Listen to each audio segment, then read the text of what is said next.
think of that document being sitting there in the National Archives since 2002, hidden in plain sight. There were two journalists, I think, from the Telegraph and the Express that found it and put it out there very briefly, but then it was not heard of again, really, until very recently. So there you have the document which shows that the advice the then government, the Heath government, and subsequent governments followed.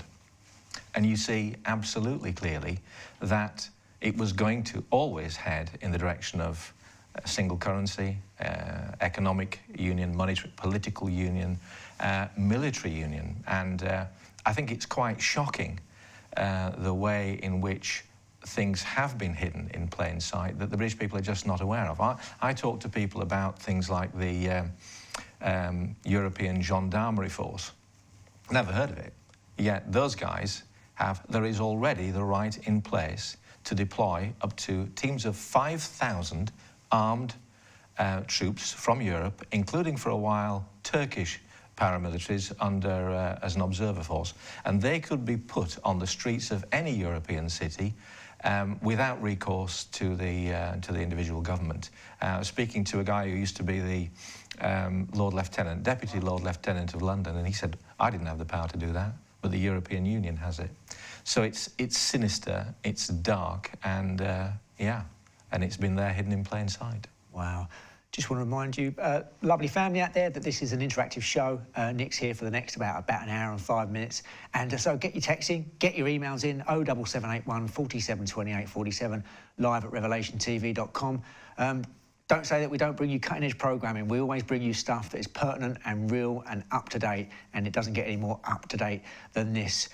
Nick, these Remain MPs that are at the top of the tree and are pushing the agenda to stay, do you think they're aware of all these intricate things that you've found out over the last couple of years, or is it just a natural feeling that they have? They would obviously never admit, you know, you wouldn't get Lord Adonis sitting there saying, oh, yes, I'm following an agenda and it's to scupper everything, but do you think they're aware?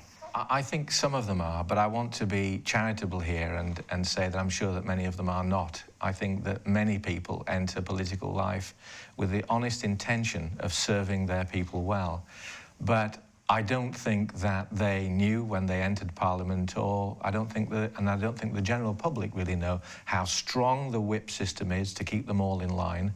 There was a famous politician, Peter Lilly, I think he's now Baron Lilly, but he said something.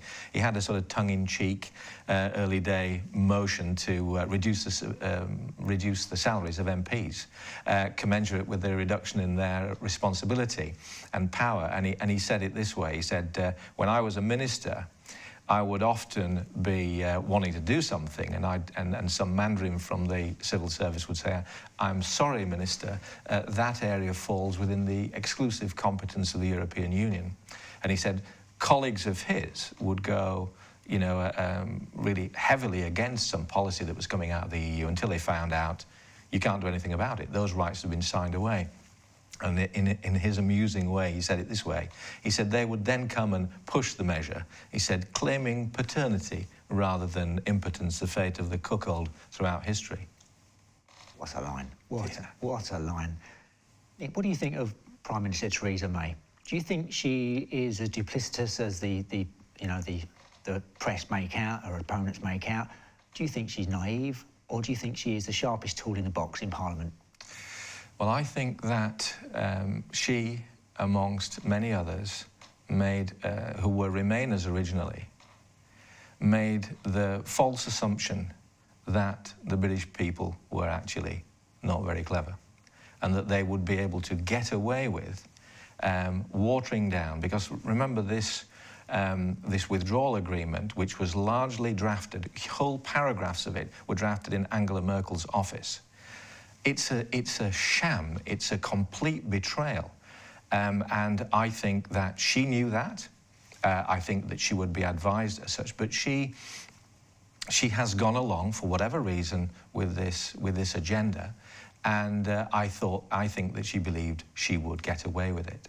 And I'm one of those who really hope that she doesn't. Yeah. Wow. It's looking very much like that Mrs May's waiting for the local elections to get out the way to let the carnage and the possible debris of a Conservative annihilation be past. Many commentators think that she's going to bow down and take a bit of a Labour Party customs union surrender next week, maybe next week. What is a customs union, Nick, and why is it vital, if you're a Brexiteer, that we don't take part in one? If you're coming out of something, and the idea, Brexit means Britain's exit, your first position is you come out of something, and then you negotiate those things you want to remain part of.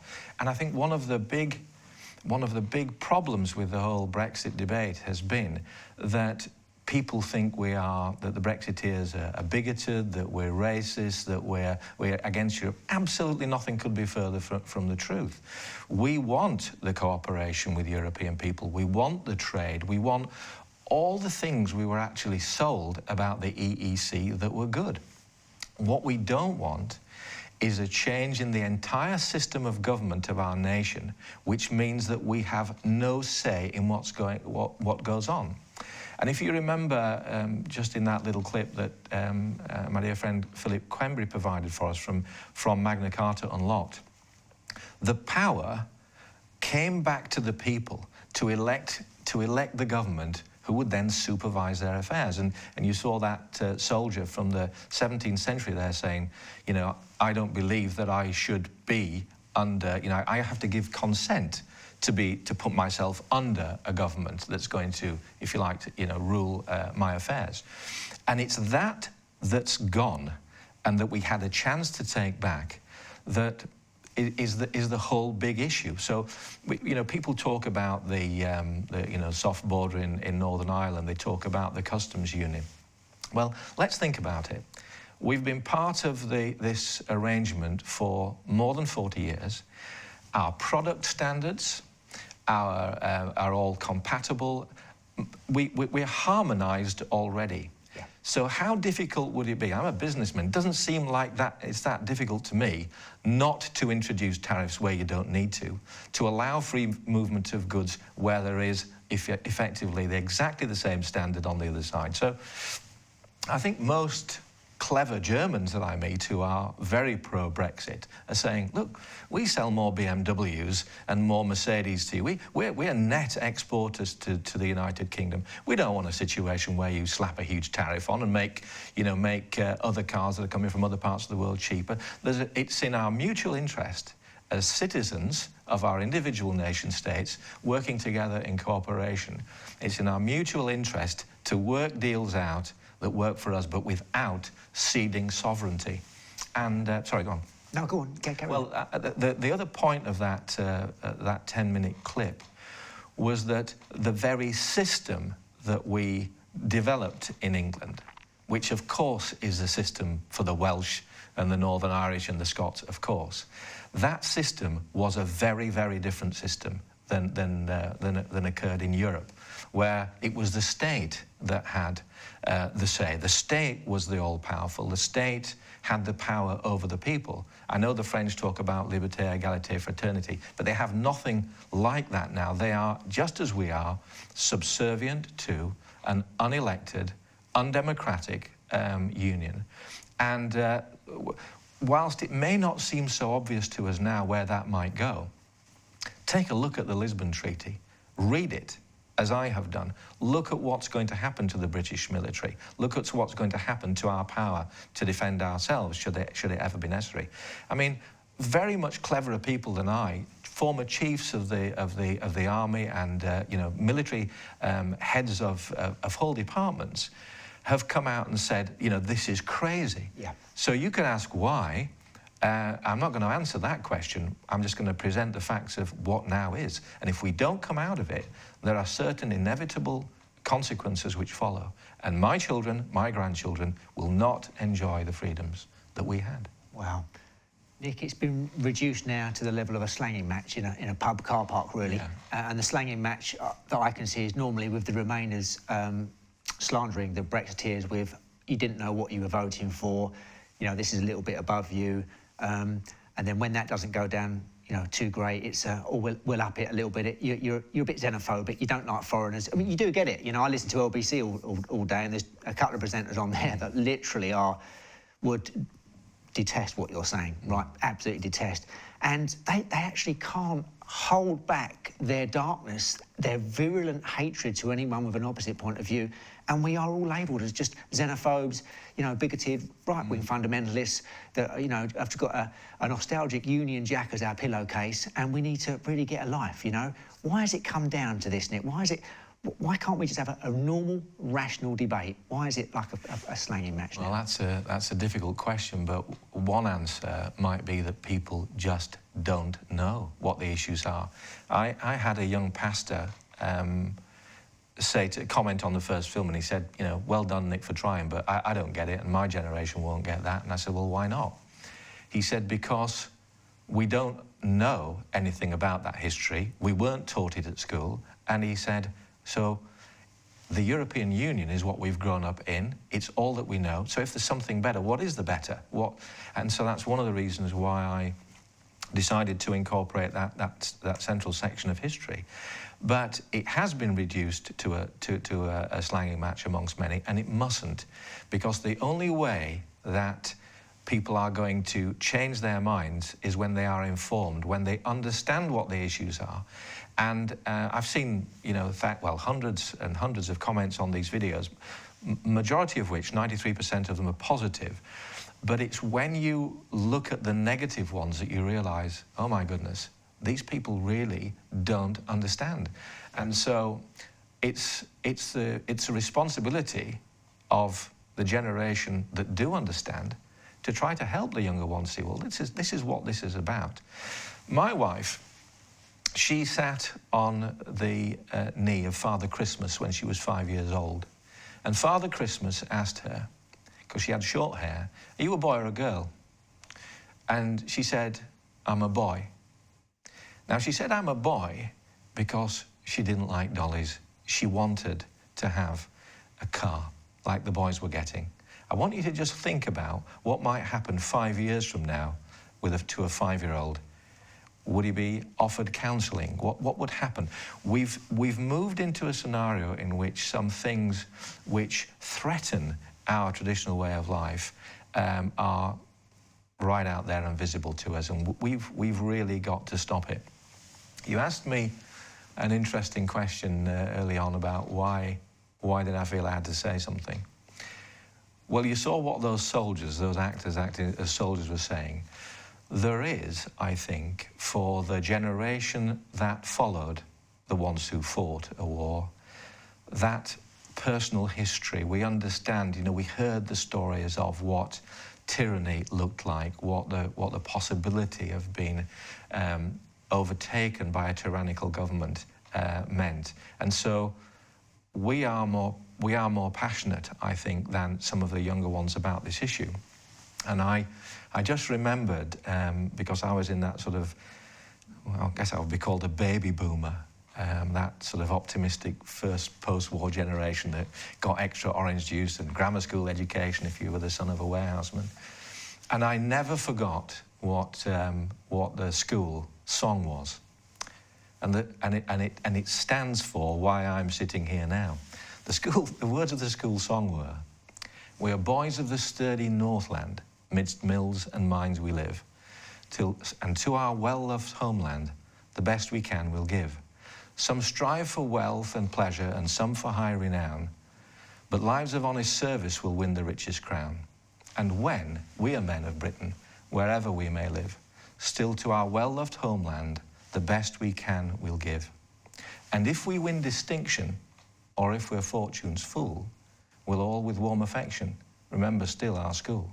So I still have that memory of a Britain that a Britain that was wonderful, a Britain that had values that were the envy of the world, where lives of service, honest service, were the key to a good and a godly future.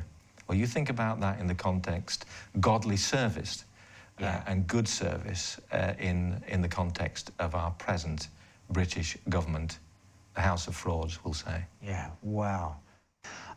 We need a Moses-type figure, for the Egyptians will not let God's people go. Is Nigel Farage the new Moses? And that's from Chris in Ireland. What do you reckon, Nick? Well, I think Nigel will be very amused by that one. I don't know him personally, but I can see the analogy because you know, we are in that situation of where we say, you know, let my people go. Do remember though that when the Israelites were finally released, you know, it came in a time of judgment, and that's important. We don't have a Churchill, we don't have a statesman of his, and I mean, a lot of people would criticise me for mentioning Churchill, but we don't have some of the people of great stature who are willing to speak out in government for our people to rally behind. And, you know, you mentioned the climate outrage incident. Yeah, take everybody's eye off the ball. It's gone kind of quiet on Brexit. They must think we're stupid, that we can't see what is happening here. Take the people's eye off Brexit. Soon we're going to get warmer. The wine will be out. They'll all be sat out on the patios, you know, roasting sausages. Brexit will all go away. Well, it won't. No, it won't. Because judging by the thousands of people that I've heard from as a result of making these videos, the British government and their European masters are making the most dreadful mistake if they think that this will go away. No, it won't. No, it really, really won't. Talking of Churchill, Nick, I'm reminded that one of the things President Obama did, one of the first things was to remove the bust of Churchill in the Oval Office. Yeah. And one of the first things that President Trump did was put it straight back up. And that pretty much sums it all up. High revelation, and thank you, Nick. Why has the media been so quiet, and why is there such a bias on this subject? God bless, from Ian. Well, I'm not going to mention the Brexit Bias Corporation for obvious reasons. But there has, you can see what's happening. What I mentioned earlier about those two articles in the press just appearing, and then, you know, who actually is in control of the media? Who controls the information that we get? Thank God for the internet. Thank God for social media, that people can communicate with each other. Yes, there is, in fact, I'm planning a third film, and I already have a clip which I know I want to use. And it's from a British politician speaking about 3 days before. He was called Peter Shaw, and he was speaking about 3 days before the EEC vote back in '75. And he's in a room full of the brightest minds in Britain. He's at the Oxford Union. It was traditional for politicians to debate there. Sitting over on one side was Edward Heath, the Prime Minister. And Peter Shaw, then in his early 50s, was almost heckled. Well, he was heckled at the beginning, was almost jeered when he talked about not going into the EEC. And as he presented a concise argument over 20 minutes to these bright students in the Oxford Union, impassioned, telling them what it would mean if we were to lose our sovereignty, telling them that it wasn't just about their generation, they were fighting for what generations before had brought them. And at the end of it, he got the most rapturous round of applause. Now, we're not going to see a clip like that appear on our mainstream media. I've had lots of comments that say, why isn't this sort of stuff on MMS? And one comment which amused me said, this guy should be in Parliament. And then another guy contributing to his comment said, well, of course, Nick Szkiler can't be in Parliament. He's telling the truth. Exactly. So we need, by all the means that we can, as people who are impassioned about this subject, to let folks know what we know. And put a bit of work into it. Do the research for yourself. Find out what the history was and where we're heading. Read the Lisbon Treaty and ask, is that something, if you're 34 years old, that you want to be in when you think of your 4 or 5-year-old daughter? Yeah. We need to wake up, because this is dark. Yeah. It is sinister. It really is, Nick. Wow. And the irony is, not only is it reduced to a slanging match now, the Remainers have basically blamed anyone over 60, really. And what they're wanting to do now is they're so hopeful that quite a few people that voted for Brexit have now died off and are pushing up the daisies, that we can have another one and get the right result. But the EU has a history, doesn't it, Nick? It does. Hang on a minute, we haven't got the right result there, so have another go. Yeah. And they've done it in a few countries, haven't they? And they've done it in, they did it in Ireland, they've done it in other countries, they have a track record for this. And I suppose what I should say to the younger viewers is I might be 64, but actually I'm really in my head. Like my wife, I'm only about 27. We're still young at heart. And these issues that we talk about, they are, well, as I responded to one young commenter, I said, you know, I'm in the autumn of my years. You're in the spring of yours. This is your world we're talking about. I'm doing what I can to equip you with the knowledge that you need to have to make the right decision. And I was surprised by how many people have said to me, well, I was actually a Remainer, but I've seen this, and wow, is this right? If this is right, well, I'm Brexit for sure. Yeah. You mentioned Nigel, he is a bit of a hero of mine. This never appears on the mainstream media, but there's this wonderful YouTube clip where he sees Mr. Van Rompuy, who's just been elected European President of the European Union. Of course, we know about the whole hoo-ha that went into electing Trump, but Mr. Van Rompuy just appeared. And Nigel Farage said to him, who are you? He said, you come from Belgium, which is pretty much a non-country. You have the appearance of a low-grade bank clerk and the charisma of a damp rag. I think I can speak for the majority of the British people when I say, we don't want you, we never voted for you, and the sooner you are put out to grass, the better. I've seen that clip, Nick. A wonderful clip. It's absolutely fantastic. I'm sitting here laughing. I'm trying to keep a straight face. This wasn't meant to be funny, this programme. Got a lovely one here from the old mate, Becky. Hi, Mark. It's great to see you and also Nick back on the programme, revealing the truth. More people need to know the truth. We must take our country back. It's been one big scam right from the beginning, but when the truth is out in the light and with God fighting for us, we will see victory. Then my blood pressure may return back to normal. From Becky. Fantastic. Thank you, Becky. Oh, this one's got very small. I need to go to Specsavers again. PM May has betrayed the 17.4 million people who voted leave. I'm not surprised that the Remainer she is fighting hard to remain in the body of the EU. She may be happy for this once great nation to become a vassal state in Europe. Time we got up off of our backsides and forced the government to do as they were told to do. Leave means leave. I often think of Mrs May, Nick, and, you know, think second woman Prime Minister behind the Iron Lady herself, and I think what a juxtaposition. The Iron Lady, I am not for turning. Theresa May, you know, she's had about 4 famous soundbites. Brexit means Brexit. Yeah. No deal's better than a bad deal. We're leaving on March the 29th, with or without a deal. I mean, she will go down in history as the woman of fantastic soundbites, absolutely great, and she meant none of them. And I fear for her legacy. The more she holds on now, she's going from not just being obstinate and stubborn and getting on with it. I think she's almost into the area now of being a little bit stupid, because I think she's off the charts. We always have to be careful what we say, and you know, the Iron Lady, Maggie Thatcher, ladies not for turning. Theresa May perhaps stuck in a revolving door. I think that one of the things that we've got to be very careful of, however passionate we are about Brexit, is being reasonable and being charitable. You mentioned earlier on when we were talking about Israel. You very quickly can get labelled, and we've got to be very careful. I mean, who, for example, could fail to be moved by the pitiful plight of some Palestinian people? You know, we have to have a balance in that, and we have to understand that when it comes to Brexit, and, you know, almost half of the people of Britain voted to remain, they voted to remain in the understanding that they had. So it's our job to illuminate that understanding so they begin to see some of the things that we do, and hopefully change their mind.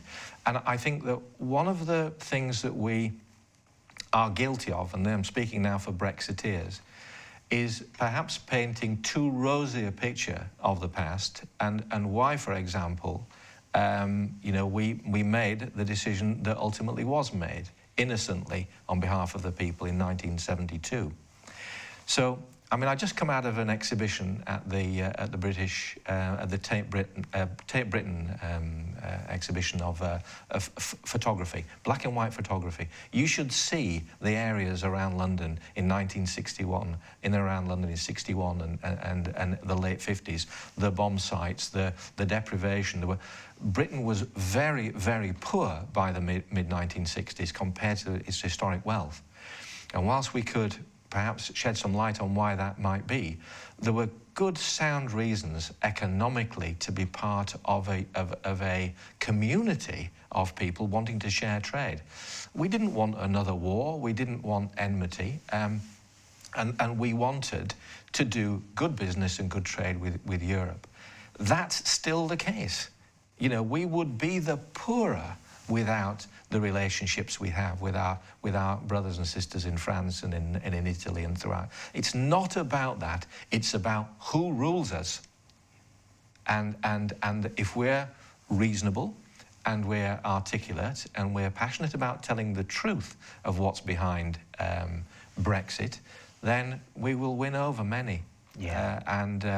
I wouldn't be surprised if, I wouldn't want us to have another vote, but I wouldn't be surprised if some months from now, if we were to have another vote, if it was even stronger pro-leave. Yeah. And as I said in the film, they should never have picked the 31st of October as a date to leave. It was the day we won the Battle of Britain. Oh, is it? Wow. And the day Martin Luther kicked off the Protestant Reformation. So it's a heavy day. It's a poor day to think about defeating the will of the people. Nick, you can forget about being an MP. You're too full of grace, you're too polite, and you're too reasonable. So you can just stick to what you're doing, Nick. It's fantastic stuff. Evening, gents. This is from Vince. I'm sorry to say that I only just caught the last few minutes of the topic. Can you please let me know what this documentary/film you're discussing is? Can you just tell Vince, Nick, basically what it's called, how he can access it, and what it's about? Literally, right now, he could access it by tapping in Brexit.vision. onto Google. I think actually if you type the words Brexit Betrayal into YouTube, my two videos are #1 and #4. So if you want to, but Brexit.vision, and he'll find the second film there, and he'll also be able to see the link to the first one. Great stuff. Thanks, Nick. Hi, thanks for a very informative programme. It's amazing what our governments have given away. Terrible. Keep up the good work. Patricia from Leon C. Thank you, Patricia. Good stuff. You got them going here. Is it possible to purchase Nick's DVD? I need my son and his family to see it and understand why we need Brexit. It's marvellous. Thank you, from Barbara. Well, that's an interesting question. There isn't a DVD, though, of course, it's freely available to download from... it's available to view on YouTube, and for those who are willing to subscribe to YouTube's downloading service, it can be downloaded. If anybody wanted to get a copy of it in terms of a digital copy, that would be possible, and they could email me at brexitvision@protonmail.com. Got a great one here from Brian. I'll read it quite quick because it's quite long. Evening. These are today's most important political subjects being discussed. Would I be correct in saying that the document being spoken about, FCO 1038, that the EU produced in advising Britain's government from not supporting their strategic industries, might have coincided with the doing away with the gold standard around 71? I don't know, Nick. Well, that document is not a European document, so that's a Foreign and Commonwealth Office document 30/1048, and I think the 30 designates the number of years it had to be hidden from public view. Right, okay. It did actually appear, I understand, in 2002, but that would be, if you like, technical bureaucrats looking at the various treaties, including the Treaty of Rome, and saying, well, this is what this will mean. They're advising the government on what they think it means for them. And the government, you know, clearly, Ted Heath, without having a referendum, clearly said, yeah, we'll do that. Yeah, wow. We think he was leaned on, but anyway. And Brian goes on, would this not be part of the plan to control money in the way that we now see as being very shady, as it has allowed national banks such as the Fed and the Bank of England to print as much money as they like from out of thin air, which in effect stole the money and control of it from the public by handing it over on a plate to their large favoured banks, which they bestowed favour on by allowing them to lend it out at exorbitant interest rates to the smaller businesses and industries, but allowed them to give favoured rates to the large public industries when they were bought out and privatised, allowing the banks and their cronies this unfair advantage. This seems to be all part of the scheme for the brave New World Order that George Brown, who's George Brown? Was George Brown, a former Labour minister. Okay, George Brown was Chancellor of the Exchequer at one stage. Ah, okay, when he made the Freudian slip. Oh, do you mean Gordon Brown? Oh, Gordon Brown. Because he's got George here, and I'm... Oh, right, well, there was a George Brown. He was in the 60s. Gordon Brown, of course, we know he was a man who gave all the gold away at $260 dollars per ounce. Per ounce. It was Gordon Brown, because he did make the Freudian slip saying that he had to save the world, which he quickly changed to the banks during the 1980s crash and bailout of the criminal banks. He also sold a large portion of our gold reserves off at a giveaway rate. Thanks, Brian. Shalom from Brian. Wow. There's so many things going on underneath, isn't there? Yeah. You know, that you just really got to look deep into. Yeah. Well, I've just had a message in regarding the website having temporarily crashed, so that'll be so great for you folks watching live. Others will catch up later. But this is a whole other area when we start talking about money. I'll make myself very unpopular with what I'm going to mention now. But I think your viewers will be interested to look at a document they can still freely access on the internet. Wow. And if they Google these words, Bank of England, and the letters FDIC, they will see a PDF document. That PDF document was available on both the Federal Deposit Insurance Corporation site in America and on the Bank of England site. And it describes, from the perspective of December 2012, how they would deal with failing banks. Read that document, read the bit about how there will never be any more bank bailouts, only bail-ins. The people bailing in will be bondholders. The shareholders will lose all value, like the cooperative group lost all value in the cooperative bank, all but 1%. And the third tier, the unsecured creditors, that's you and I, putting money in building societies and banks, could expect their accounts to receive a haircut. That document's worth reading. It's the reason, I think, why every family in Britain's had a letter saying that their money is guaranteed up to $85,000 in a bank. Great for a private person, but not so good if you're a company turning over millions. That would make a whole other programme, but that's not to fearmonger and say is going to happen, but it is to say that according to no lower authority than the International Monetary Fund, 2008 hasn't gone away. When they produced a document on the afternoon of Christmas Eve in 2013, who would read something then, describing the financial crisis, they basically said 2008 hasn't gone away. And there are 5 ways this ends. 4 of them it describes awful: hyperinflation, currency collapse, etc. One good one. The one good one, of course, economic growth of a size to be able to pay off the debt. Well, and they went on to say that, that's not likely. They also said this paper mustn't be taken to express the official views of the IMF, but I believe it was the former chairman of the World Bank who signed off the paper. But we should be careful, because there is something there that has the potential to bite us very badly. We're at very low interest rates in the country. Sovereign interest rates are tiny. When you've got a debt of, let's say, $1 trillion, and you're paying buttons of interest on it, you can manage it as a nation. But what if they ever go back to historic levels? I think sovereign debt in history has been around, 4% at times in Britain's history. So it's something to think of. But for now, concentrate on the battle that's right in front of us. Wow.